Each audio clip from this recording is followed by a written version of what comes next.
We're being told that 3 males and 1 female were killed in the early hours of Monday, August the 4th, when their car plunged into the river. I spoke with an investigator to learn more about the crash and if anything could have been done to prevent it from happening.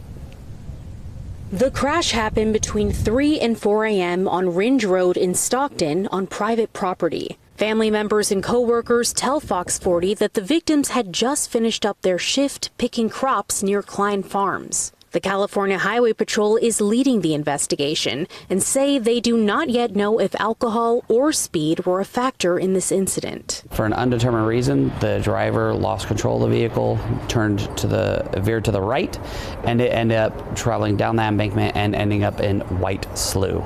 The vehicle became fully submerged, and unfortunately we had 4 people who unfortunately lost their lives in that incident. Loved ones have identified the victims as Alejandra Sanchez Hernandez, Macario Reyes Tolentino, Juana Amado Basilio, and Esteban Alcantara Gerardo, ages 20 to 45. Officials have not yet formally identified the female. Klein Farms, which owns the private road, would not allow Fox 40 to view the scene of the crash. But these videos shared with Fox 40 show the memorial that has been set up to honor the victims. A farm worker activist in the San Joaquin Valley says the narrow, unpaved road is hazardous. Every day,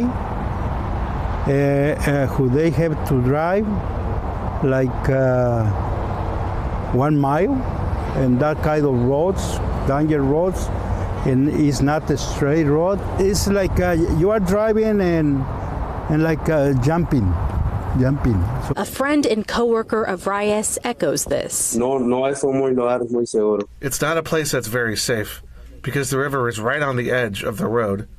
Everyone who works in the field should be careful. Another friend adds that while there could have been many factors leading to the tragic deaths, there are no signs that say to be careful. And maybe if the canal had something where the car was, then maybe they wouldn't have gone into the canal. CHP says no one should be driving faster than they're capable of. However, there does not have to be a speed limit on private property. The vehicle code doesn't necessarily apply in those areas. Magana believes this crash could have been prevented and is calling on officials to put up warning signs. If not, we will just wait into other tragic accident. This Friday, the family and friends of the 4 migrants will be holding a service to honor their memory. Reporting in Stockton, covering local news that matters, Juliette Smith, Fox 40 News.